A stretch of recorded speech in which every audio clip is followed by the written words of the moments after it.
Working Cows Podcast, episode 270. This episode is brought to you by Mystic Lubricants. For a look at their full range of top-quality products, visit mysticlubes.com. Welcome to the podcast that gives producers a platform to discuss and share paradigm-challenging practices. Practices that have increased the effectiveness of their operation and the joy that their families have received from this lifestyle.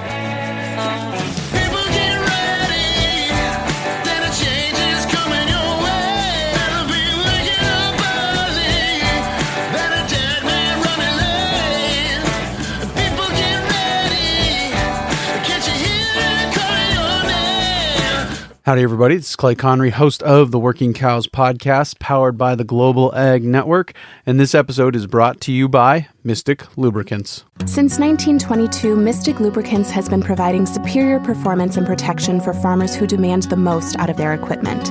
Today, Mystic continues to develop products in real-world conditions that are specially formulated to meet the unique demands of your specialized machines. They provide advanced protection for engine longevity and are the choice of people who make a living working the land. Learn more about Mystic products at mysticlubes.com. That's MYSTIK lubes.com. Very excited to be joined today by Scott Hauck, and we're going to talk about maximizing our unfair advantage. You might also call this resisting vertical integration. You could go with that title as well if you wanted to. But we're going to talk to him about what is our unfair advantage and then how do we maximize it as beef producers, people working in the beef business, people working in the beef industry, and a little bit about why that term industry can be concerning. But I did want to let you know before we jump into our conversation with Scott that just a couple of public service announcements here on the front end, because I have heard that there are people who don't listen to all the way through the end of the episode. And so I wanted to go ahead and share a couple of public service announcements on the front end of that. I've also heard that there are people who don't listen to every episode, like they pick and choose the ones they want to listen to. I know, perish the thought. But for now, I will share with you this public service announcement. First one that I'm going to share with you is from the Quivira Coalition. The Quivira Coalition's new agrarian program applications for 2023 apprenticeships are open until December 15th. Apprenticeships take place on working ranches and farms practicing regenerative agriculture across Colorado and Montana. These 8-month full-time apprenticeships include housing, some food trade, and a monthly stipend, along with a host of supplemental educational and networking and support from Quivira staff to kickstart a career in regenerative ag. They begin in March and April of 2023 and run through November of 2023. You can learn more at quiviracoalition.org/new agrarian. So if you're interested in that, again, short notice, you got about 10 days from the time this releases to head on over to quiviracoalition.org/new agrarian and get signed up, get your application in, and get in the running to be involved in one of these 8-month full-time apprenticeship opportunities. So for your consideration, go on over to quiviracoalition.org/new agrarian. The second public service announcement I wanted to share with you was that there will be a change in the feed from for the Working Cows podcast. And so if you notice come the first of the year that your episodes aren't showing up where you expect them to be, you will be able to find them, as always, at workingcows.net/the episode number. So like today, the show notes page is workingcows.net/270. And, you know, by that time, we're probably looking at workingcows.net/275 or something like that. But somewhere around the first of the year, there will be a transition in the feed from the Working Cows podcast. So if you notice an interruption, it was planned, but I just wanted to let you know. And as always, head on over to the home base of the Working Cows podcast, workingcows.net, to find everything that is up to date there. And if you notice an interruption, that's where you can go to fix the issue you might be having. So any questions about that, you can just reach out to me through the contact page. But without further ado, not usually having this windy of an introduction, it is my pleasure to welcome back to the Working Cows podcast, Scott Hauck, as we talk about resisting vertical integration. Scott, thanks for joining me again on the Working Cows podcast. Welcome back. Thanks so much, Clay. It's a pleasure to be back. And recently I think this is probably a common theme with you, but recently on Twitter, you've been sharing some thoughts featuring the hashtag beef. And one of them that you shared on November 25th, it'll be linked in the show notes page for today, workingcows.net/270, workingcows.net/270. Says beef is the last food production system free of vertical integration. Why? Because we run on sunshine, water, soil, and forage. Don't ever surrender our unfair advantage or forget it. So I think you've got the unfair advantage kind of embedded there in the tweet, but let's just make it explicit. What is that unfair advantage that we have? And then maybe we'll talk about as opposed to what and talk about how to maximize it. But let's start there. What's the unfair advantage? Well, Clay, I don't know much about the cattle industry, honestly. I'm just first generation. I've just been diving as deep as I can, trying to learn multiple generations of knowledge in one lifetime so I can pass something worthwhile down to my kids.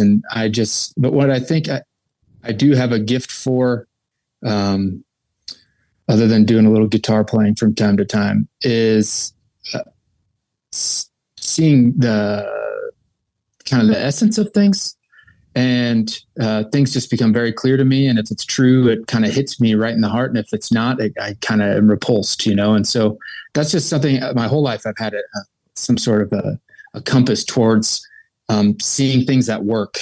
And that's why I was so drawn to cattle industry and the beef industry, is because there is no other industry. And to even call it an industry, I think, is to kind of cheapen it a little bit, but just to use that word, there is no other industry, any other way that we can interact with the economy where the factory fundamentally regenerates the resource base. That is unprecedented. If it isn't, I'd like somebody to tell me of another industry that can do that. But every other industry, even the other industries that are fundamentally biological, whether they be crop production or chicken or pork. I mean, our unfair advantage in the ruminant industry is you can run the whole deal with zero diesel fuel. And many people do that. I mean, they just, and so I think that, like I said in another one of those tweets, if you can graze them and graze them right, and that comes with a certain aspect of discipline, one that I'm still learning and by no means an expert on, but we have the ability to raise a product that is not a result of a mining process, but is the result of abundant and regenerating process. And that is unlike any other industry I know of. And I think that if the beef industry is going to continue to thrive and kind of avoid some of the vertical integration of the other proteins, I think we have to fully lean into our ability to graze animals, our ability to observe land, our ability to run almost entirely on solar energy. And that's what ranching's been for its entire history. And it hasn't been until very recently, until a lot of those technological innovations have changed that for better or worse. So, yeah, very good. Pete Farrell, in my episode with him, and I think it was in the episode, I know we talked about it on that call, about his aversion to the word industry as a descriptor or as an adjective for the beef business, and he's more talking about when we apply industrial methods to landscapes, disaster tends to ensue. Tends to follow when we try to apply an industrial worldview to these landscapes, because they're way too complex to be be controlled or to to be even fully understood at this point. I really think that we're kind of at the tip of the iceberg. The more we learn about how all of these pieces fit together, the more we realize we don't know about how all these pieces fit together. And I think that theory is a better word for most of it than science, because theory is just like we think. We're like the theory of electricity. We're pretty sure we know it works this way, but sometimes the box flares up and rips your arms off. It doesn't work like it doesn't always. It's a theory because it doesn't always work like we expect it to. If it always worked like we expected it to, it would be a science. And I think that these landscapes are that way, that there's way more going on there than we fully understand at this point.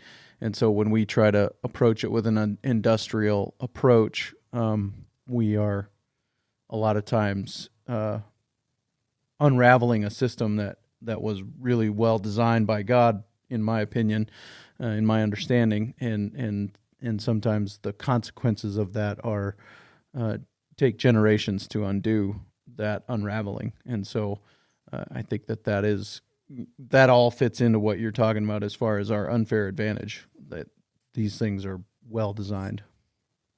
Absolutely, Clay. I mean, what we have is, and I've got this kind of in my Twitter bio, it's like, what's true is what works is what lasts, and what lasts is that which brings us into union with God. And if you just look throughout human history, the foundation of so many of the foundation of us really becoming human was us harvesting ruminant animals.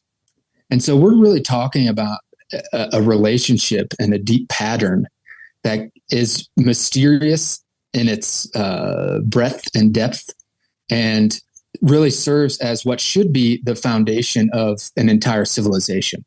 I think it honestly, for me, and I don't think we're not trying to take this one too biblical, but I can't help it. It goes back to Cain and Abel, right? Abel was a shepherd who harvested and gave right offering because he had the fat of the land so available to him, because he was living rightly, and it was easier for him to offer that which was the most abundant to God than it was for Cain, who had scratched out a living and was, try as he might, didn't want to give his best crop. Right. Abel was probably choosing from 1,000 lambs that were all equally fat, and he just chose the fattest ones, but that was the top 10% of everything that was right in the top 10%. And so I think what we have, and this gets to how folks, you hear a lot of people in the cattle business nowadays talk about, well, don't talk about it as a business, or don't talk about it as a business because it's a lifestyle, or they'll say, oh, don't talk about it as a lifestyle, it's a business. It's like, well, I think both people are right. The people who are talking about a lifestyle are getting at this kind of eternal pattern of the relationship between man and cattle, and how just if we are able to manage the grazing of ruminant animals, we fundamentally have a food production system that is eternal until the sun blows up, right? I mean, as long as the sun is shining and we can watch our grass and watch our animals, and this is coming from a guy who can't ride a horse, but knowing that I probably should learn how to ride a horse sooner or later, and I'm getting there all in due time. But it's like, if you've got a horse and you don't really need anything else. And so that's the people who are saying that's a lifestyle are speaking to that. The people who are saying it's a business are saying, well, how do we make this fit within the context of a global economy? And those two things seem to be at odds because they quite technically are, right? I mean, one relies on biology or the physical manifestation of God's creation. The other relies on, and this being industry now that I'm talking about, industry or the global economy relies on technology, and that being the instruments of man. And so one answers to God alone, the other answers to man alone. And so, well, at least until it doesn't. And so this is kind of the tension I think we see in the cattle industry, right now. And I as a first generation guy, whether it's valuable or not, I'm coming in and I'm kind of seeing this landscape and really thinking like, well, where do we go from here? Because there's people out there who have been doing it right for so long, and they're still getting the short end of a stick. I mean, they're great managers of their land. They're great managers of their cattle. They have amazing genetics, totally fit to their environment. They've got grass. They graze as long through the winter as they can most years. I mean, these guys are great operators, and they're still going to bring their product to market, something that by the very means of the biological rules of the game, or by the creation rules of the game, is winning that game, right? And then they come in, then they bring that to the context of the technological world and those rules of the game and of industry. And it's like, oh, wait, there's a different game being played here, and I'm not getting rewarded for what I'm doing. Yeah. And so I don't have any answers really, more just like a wondering of like, where do we go from here? Because it seems even the people who are doing the best at managing their forage, that are grazing their cattle in a very sound way, extended recovery periods, building soil, all the stuff we talk about, are still, it's a race to the bottom with regards to a least cost producer, right? Everybody's racing, and that will, to me, I'm just thinking about it objectively, that doesn't end when you have a market that's essentially not a market anymore, or seemingly going to become not a market. I mean, I'm not an expert on any of this, but it's just like, it doesn't seem to be, and everybody knows the numbers. If you have 85% of the industry controlled by four companies, that's pretty much not a market. and so it's just like, where do we go from here? I don't know, but I think that it's a foregone conclusion. And I said in one of those tweets too, it's a foregone conclusion, and that the last free people will be the cowboys. Mm-hmm. Just like, the last folks that we were fighting in westward expansion were the Apache, the Comanche, and the Lakota. These are all horse people that could hunt. Right.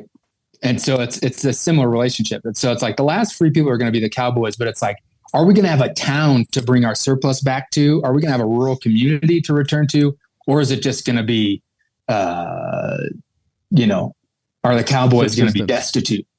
Right. Yeah. So that's kind of what it seems to, that the industry, and maybe I'm naive and coming into it, and maybe the industry, I'm sure maybe the industry's been through this before. And if it has, someone please correct me. But from all I see, this seems to be kind of unprecedented. And it's like, where do we go from here? Yeah. Yeah. It's young. I mean, we get so wrapped up in the now that we forget how new this is, and how unique this is in human history. And so I would say that in my, again, similarly naive understanding, I don't think that this has happened before. I think it is a pretty recent phenomenon. And I think it is technology, as you said, that has allowed it. And so I think it's an interesting position. But I just want to circle back around to some of the things that you touched on there. Humans, from the Latin humus, which means from the soil, we come from dirt. That was God's original breathing life into the dirt, is what brought us into existence. And what did he put us here to do? He put us here to have dominion over the fish of the sea, over the birds of the air, over every creeping thing that creeps on the earth, and that is what brings us into union, because God's purpose is to bring order from chaos. And we talked last time, you and I talked on the podcast, was about how your story has been moving from chaos to order. Would that be a fair summary of your story? Oh, perfect. And so that's the work of God. And we come into union with God when we unite our purpose to his, and his purpose is to bring order from the chaos. And so that's what taking dominion is about, is bringing order to the chaos. And so that's why the beef industry is an important and unique industry, is because, like you said, we've got this unfair advantage, and that's why it all fits together, I think, so well. The Western way of life, right? Just cowboying, and is the world, when they think of America, it's essentially the quintessential like American identity. When they think of rural America, it's either hillbillies or cowboys. And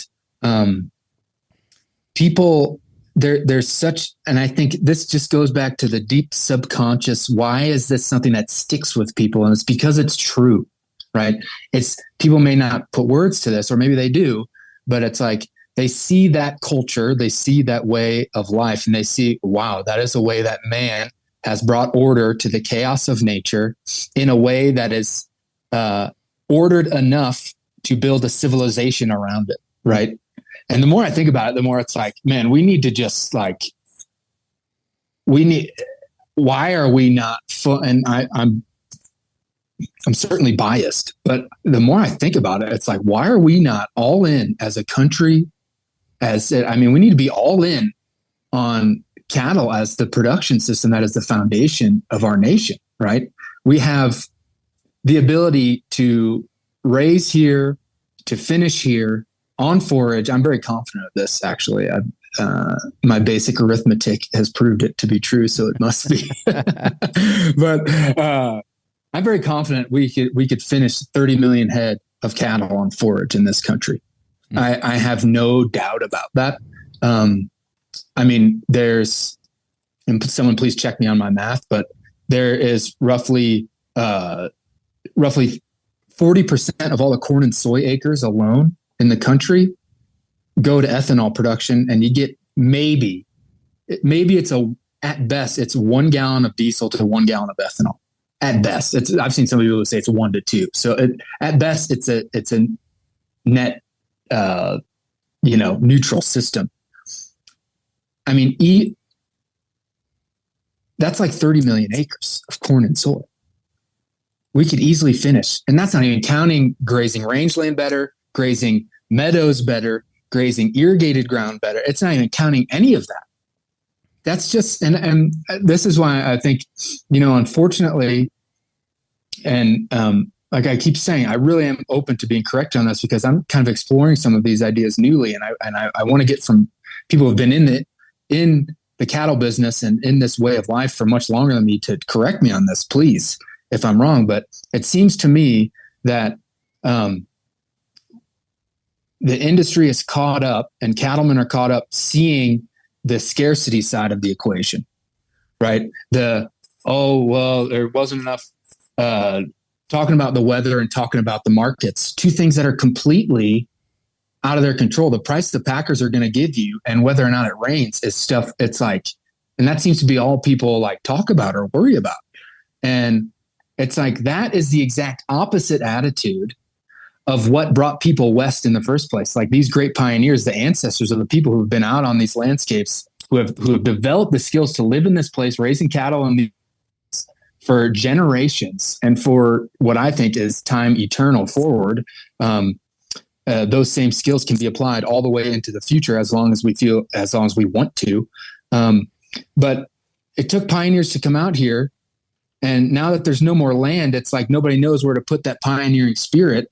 And so we put it into technology for a while, and it's like, oh, well, then we'll invest in more different genetic techniques. And how can we feed cattle more efficiently? How can we do this? It's like, let's put that pioneering energy into our own souls, into discovering how do we get out of our comfort zone and actually work together. Because to me, the only way out of what seems to be a big problem, because it's like at the point where people are talking about better calf prices in an inflationary environment, but like they're just talking about the calf prices. It's like cattle prices are getting a little bit better, but it's like, but it's like everybody's still not making the money they need to make. Right. And they're losing equity on their places, and so it's like,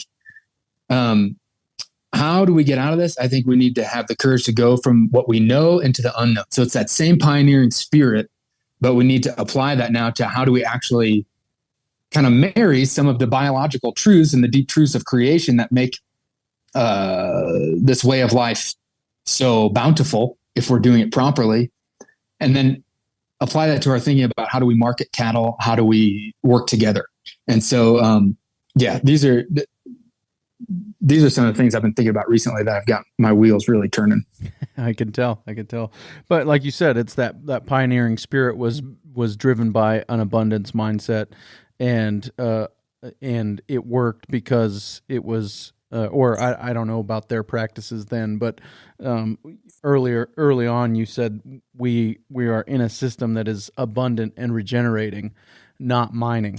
We're not mining the soil to the point that we've basically got black styrofoam out there and we just go out and spray fertility on it and it'll grow whatever we want to grow. That's not what we're doing in the cattle industry. I think managed rightly or managed better. I don't, right, wrong, or indifferent, whatever you want to say, but managed well. I think we're not mining the soil; we're making it better. And so it's, as you said, it's abundant and regenerating, and that abundance of produce or production should be matched from an abundance mindset of there's room here for everybody. This isn't a zero-sum game. And again, back to the other thing that you brought up too, the lowest cost producer is just the last one to go broke. The one who gets to play the longest is the lowest cost producer. So that's not the answer either, is to just reduce our cost of production down to the lowest it can possibly be, because ultimately the person who's got the biggest scale is going to be the one who wins that game too. And so that lends itself to vertical integration. That lends itself to somebody else just outscaling everybody else and doing it at a lower cost per full-time employee than anybody else. And so there's got to be something other than, okay, I can do this cheaper than anybody else. I'm also getting paid for the services I'm providing to the ecosystem and to my neighborhood. And probably the best way to get paid for that is not to take the traditional marketing path. It would be my understanding of how to actually get paid for those services. I agree 100%.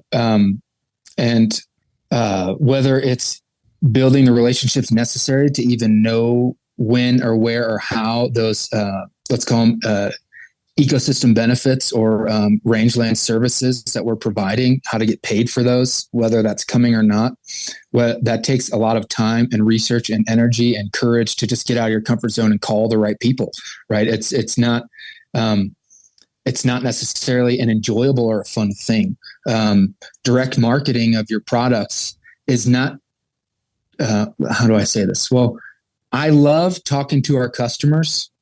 I love it. We had a customer come out today and I talked for 45 minutes with him about everything that really matters. How do we live? What's God's will for us in our life? And then the guy bought some beef off us, right? It's like, so, but then again, the most stressful days I have has nothing to do with cattle or with land management. The most stressful days I have is with customers and numbers and making the business go.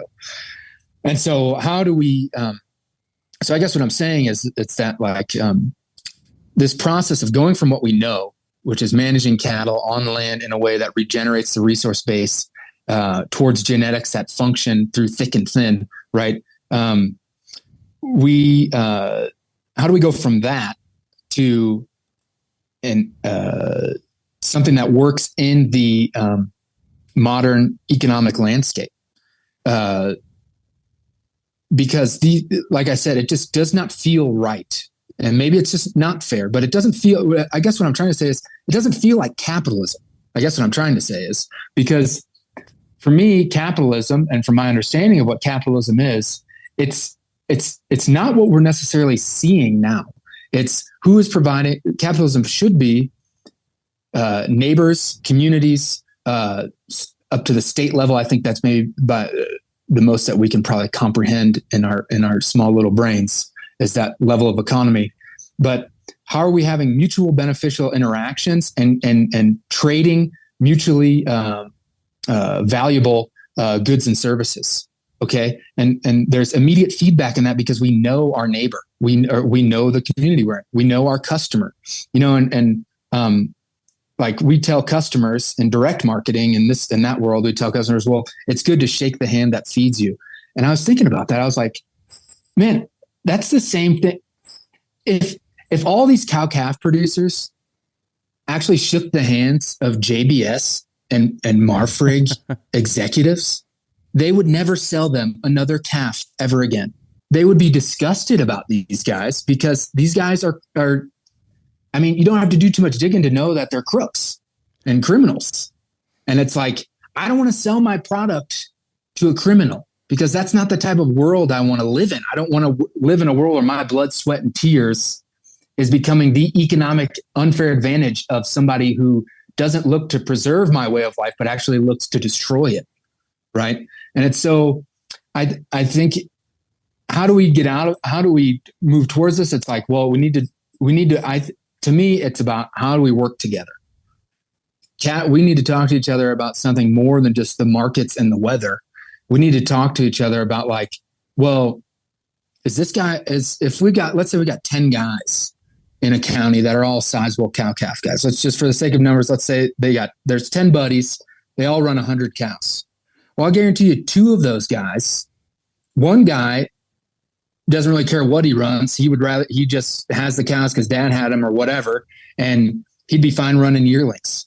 And I guarantee another one of those guys would be fine finishing those cattle. And then you develop, and then through conversation, bring all the stakeholders to the table. If there's any, bring the bankers to the table, any local processor, bringing local grocery stores, bringing all the cattlemen to the table, all their families, getting people together talking. Then we can actually say like, well, can we actually do something different here to where we don't have to just bring our cattle to the sale? These calves are these cattle are an extension of us as operators. They're a reflection of who we are and the decisions we make. And then, I mean, we're just kind of leave them to just, and I'm not necessarily against commodity industries. That's not what I'm trying to say. But what I'm trying to say is the sentiment that's behind that isn't about care and value. It's about profit and it's about turnover, and it's about shareholder returns in countries far, far away. And so it's like, the problem is the solution. We're not really talking to each other enough about the things that really matter because it's difficult and painful to admit that maybe I'm not doing something right. And I have some of my own experience to even share this. I'm not just saying like, oh, you need to talk to your buddies because it's easy. It's not easy to admit your own vulnerability, to admit your own fault of like where you feel like things aren't going right for you. And so, but to me, the only way out of this is to do that, is to speak to each other in a way to where, how can we work together as opposed to against each other? And because right now it's essentially, like you said, just everybody racing to be the last one to go out of business. And to me, that creates a scenario where you got ghost towns and some corporation owns all the cattle that graze around the ghost town. Yep. So we don't want that. Yep. And so we got to do something else. Yeah. I don't know where Mike Calicrate said it. It might've been when I talked to him on the Working Cows podcast, but he said that essentially a lot of these pork and chicken guys are just janitors for Tyson, Oh my gosh. They're just cleaning up the manure that the pigs leave behind, and Tyson owns the pigs from farrow to finish, and they rent some space on their land, for those pigs to grow and be finished, and so I think that is a potential path that the beef industry could go down, but it's not one we have to go down if we're willing to take advantage, as you said, of our unfair advantages and maximize them. Joel Salatin said that technology has given us the tools to put a gas pedal, a steering wheel, and a brake on these cattle and move them where we want them, when they need to be there to maximize their growth. Technology's also given us the ability to communicate with people east of the Mississippi River, where we could finish a lot more cattle than we do, because their ability to produce calories as far as for cattle to consume outpaces ours west of the 100th meridian. And so those cattle could conceivably move east into higher and higher calorie environments for their finishing needs, and they could be finished very, very at a very high quality level, and convert some of those acres, to grazing cover crops, and all the things you were talking about with corn and soybean acres. Those are monocrops. If we did multi-species cover crops, their calorie production potential, I would say, goes even higher, and those cows can finish very quickly on that forage. And again, I don't think that you're off as far as the number of cattle this country could finish if we were willing to tweak some supply chains, or absolutely implode them and build them again. But well, that's kind of the rub, isn't it? It's like kind of stuck between a rock and a hard place, and but we have to always be about solutions and trying things, right? We have to always be about how do we leave the place better than we found it, not only the landscape we're managing and the cattle that we're managing, but also the business that we're trying to leave behind for our kids to either be a part of or bear the fruit or have the fruits of. And so to me, it comes down to this really difficult thing because of getting out of our comfort zone. It's really hard to talk to each other about something that could be different, or something that requires a little bit of vulnerability. It's not necessarily easy to talk about these things, but we used to say, "Go west, young man," and that was the pioneering spirit. It was like, get out there. There's infinite opportunity, and there was. And it's like, well, now the West has all been essentially divided up, and we have nowhere else to go but within. So go within, young man. It's like that's, and it's going to be that level of creativity and people working together that's going to actually be the process by which we get out of this. And I'm actually fully confident and capable. We may have to get pushed a little bit further than folks would like, but I actually don't think it's possible for, and I could be wrong, but I don't think it's possible for beef cattle to be vertically integrated to the level that swine and that poultry have been, just for the mere fact of they can't get beef cattle to calve in feedlots. They just can't do it. They can't keep the calves alive because the rumen doesn't function. And so it doesn't function well enough for mom to give good enough milk, or for mom to even have to go through the labor process in a way that allows for the calf to even survive, And so it's like that's kind of been the egg that they can't seem to crack. And I'm sure they've put millions into research and development to do that, or else they would have done it, right? It would have happened. It's happened in dairy. It's happened somewhat in dairy, or largely in dairy. It's happened in swine and in poultry, but the beef cattle, for whatever reason, that miraculous thing that is a beef cow, she just won't be tamed to that level, and seemingly can't be.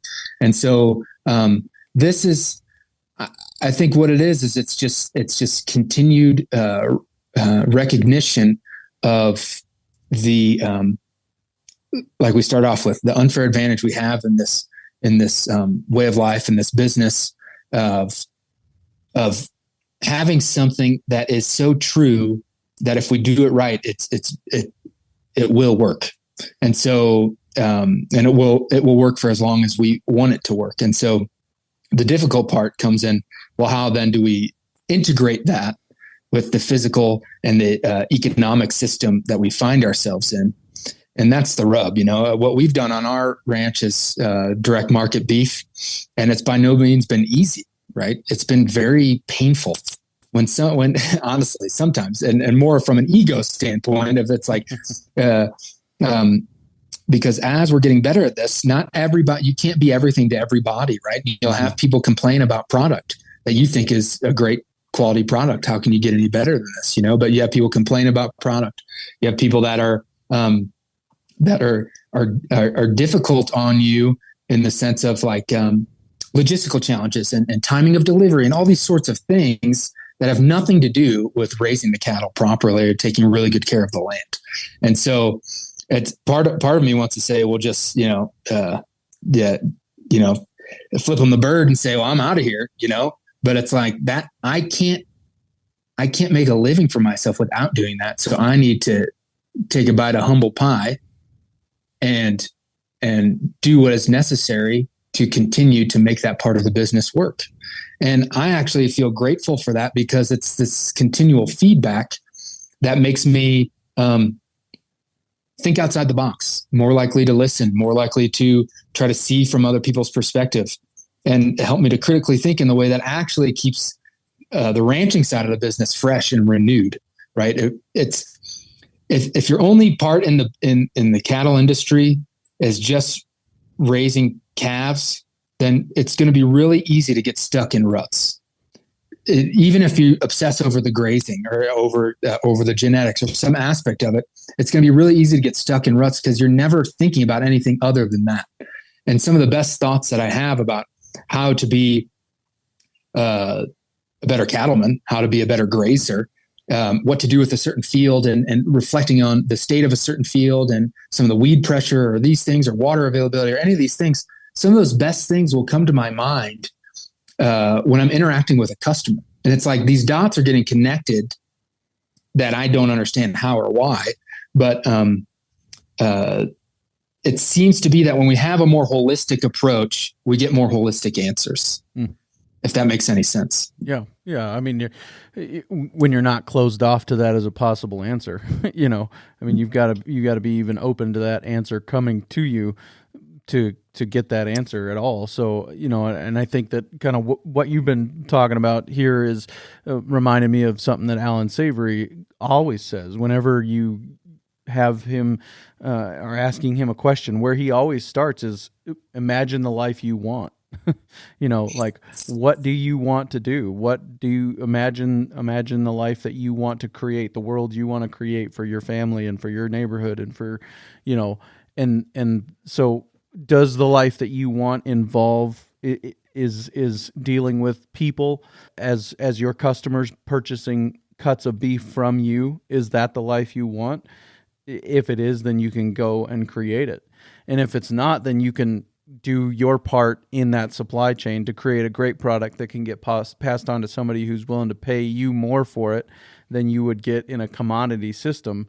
And then you just hone those skills to become the best that you can be at that, and develop that network to allow you to get paid as much as you can for those skills. But I think that probably the biggest leverage point that we've got in the beef industry is probably going to be taking these animals to that finish point. But not everybody has to do it. And so we can develop those networks and those relationships to open up opportunities outside of the normal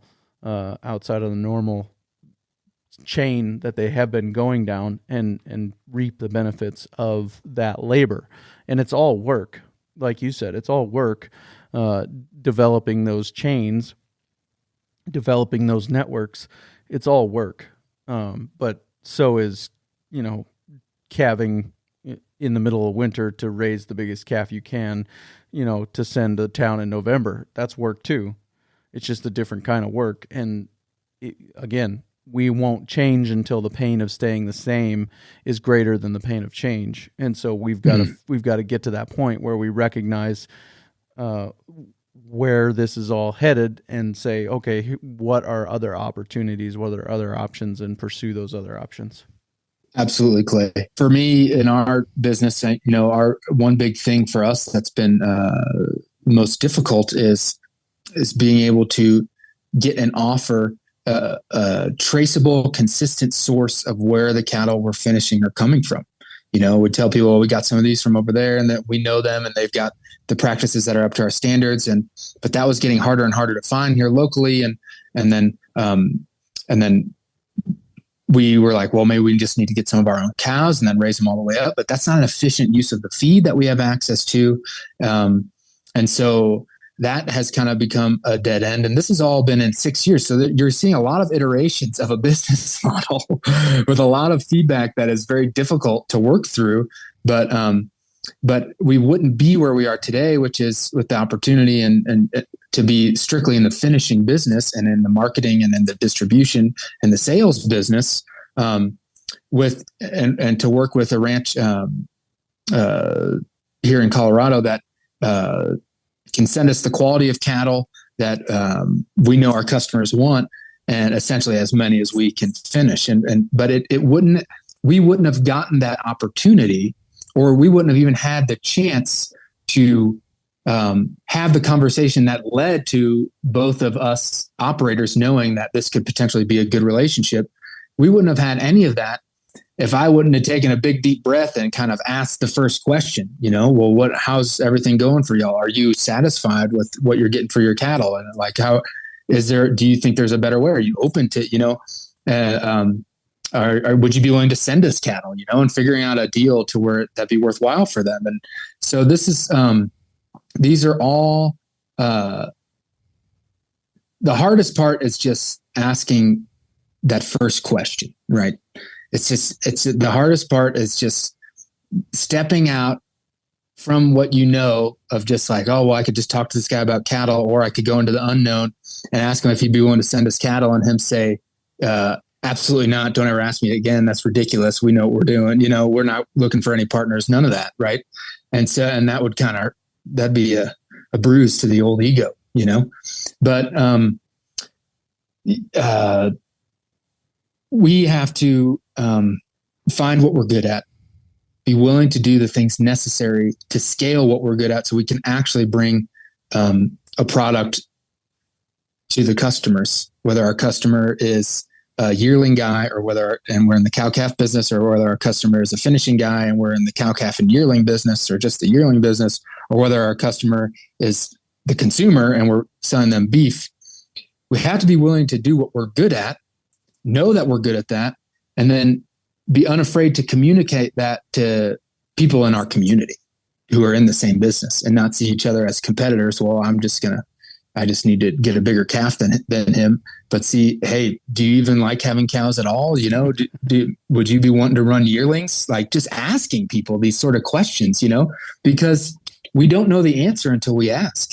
And I'm sure there is enough people out there who have beautiful cow herds that love their cows, but they'd be open to running yearlings based on their resource base, or based off how they like to graze, or anything. But we don't know these questions.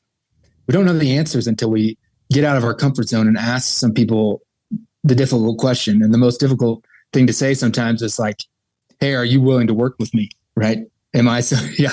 Are we willing to work together? That's not always easy. Yeah. What has been kind of the process that you've gone through? I mean, you've shared a little bit about that, but what's been the process that you've gone through that's led you to the business model you have? Why did you land there? Well, for whatever reason, God has opened up the opportunities to us to where the only thing that makes sense is for us to finish cattle and sell them. We have an ability to, even though it's difficult to deal with customers, we know we enjoy it enough to want to keep doing it. So even though it's difficult, so we enjoy it enough to want to keep doing it. We have a resource base now that has expanded in the last couple of years here in the Mancos Valley unexpectedly. There's a lot of everything's getting divided up in a lot of these rural Colorado towns. And luckily, a lot of the land here is in conservation easement, but you still have farm and ranchettes that are, there's 20 irrigated acres here, 40 irrigated acres there. And the Mancos Valley is a pretty small little valley. It's only about 8 miles wide. from when you come down off the La Plata Mountains and go out towards Mesa Verde, it's not far. And so it's not very wide. So we've been able to put a niche together of working with over a dozen landowners, of leasing a lot of these little irrigated pastures, but they're very productive, especially when you're grazing them the way that we're grazing them. And if you can keep water on them and graze them properly, we can finish a lot of cattle. And these opportunities just kept coming up to the point where now we're managing a little over 1,000 acres, and God willing, that may double for this next growing season. And so we're in talks to potentially double that. And so as a result of the resource base that we have access to, and as a result of the customer base that we have access to, where do we fit in regards to the cattle production? What makes the most sense? And for our customers, the thing is that they want to know where the calves came from, where the yearlings came from, how they were raised. If there is there an ability to verify that there is no antibiotics or hormones that went into those cattle before we got them? And if we can do that, then the supply chain still remains very short. It's a 2-person supply chain from birth to the plate of the consumer. 3-person counting the consumer, right? So it's the family that we're working with who raises the calves and yearlings, and it's us, and then it's the customer. 4, I guess, I'm thinking out loud now. So 4, I guess, with the folks that are harvesting it for us.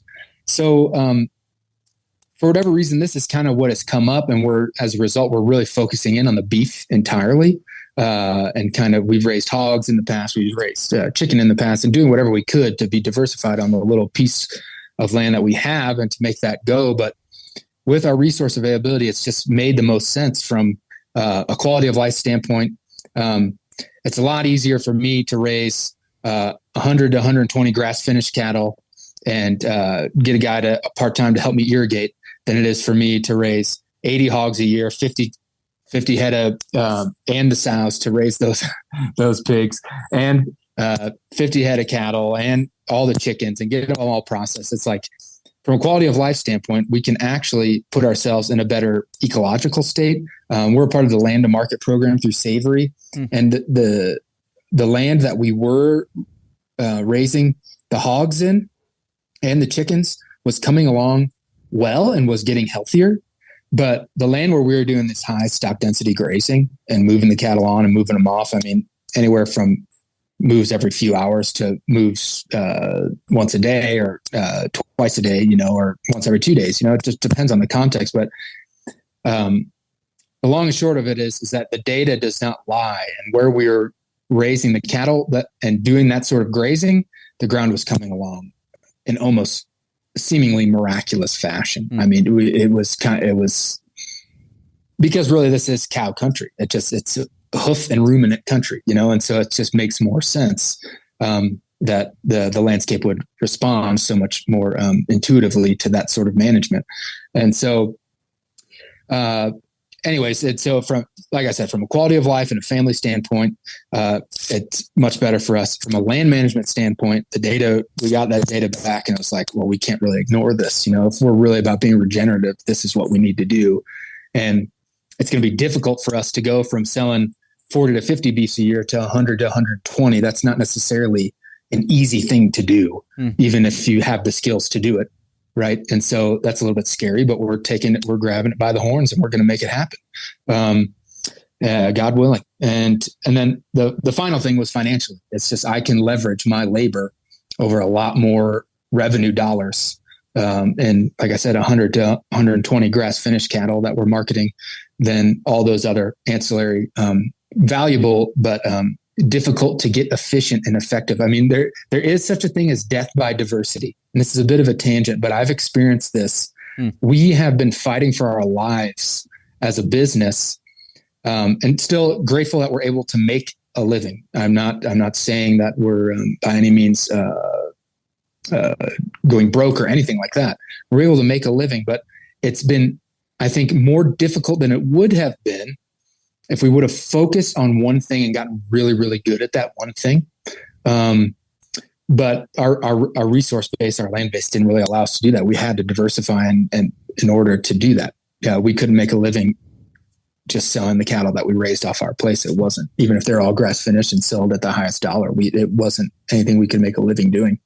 And so, as much as we can take into the entirety of our holistic context, that's kind of been our maturation as a business and as a family trying to do this and do it well. And just be careful. I would just, any young guys out there, if I can offer you any advice, if it's even worthwhile.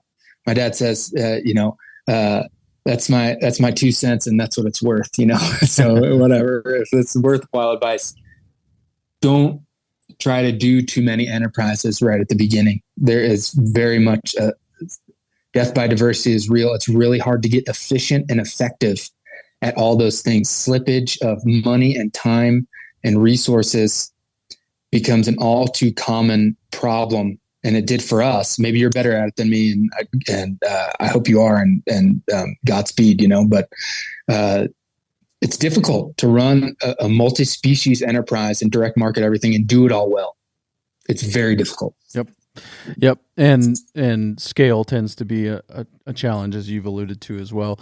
And Tom Kravitz, in his great book, Ranching Like a 12-Year-Old, talks about exactly that. He said, when we were in great shape because we were running ourselves ragged, trying to, run chickens and hogs and sheep and cows.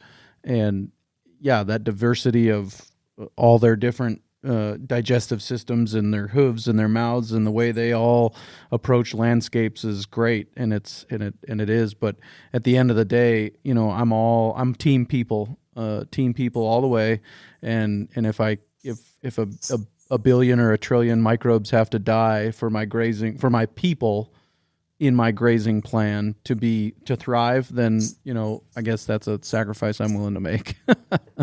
And so I think that we need to take the human cost of these idealistic approaches into account too, and make sure that the human sustainability is top of our mind all the time.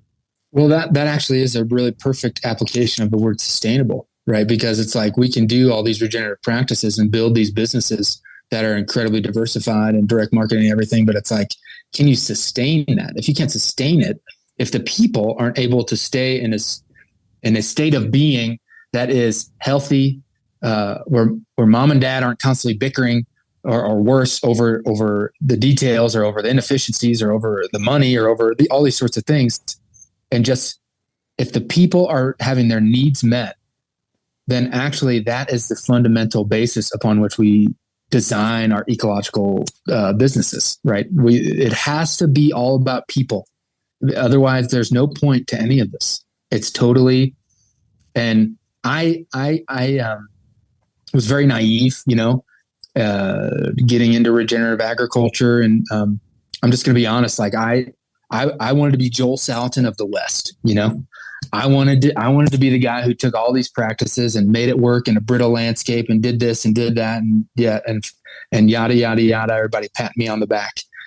But God is so good, because through his creation, he reveals to us that which we need most and that which we need to work on most. And I got humbled over the course of the first 5 years doing that here in Mancos, that was not going to be our path. And I'm so grateful that he opened up other doors to us, and that we've, at least for now, been humble enough to walk through those doors, cautiously, but we think rightly.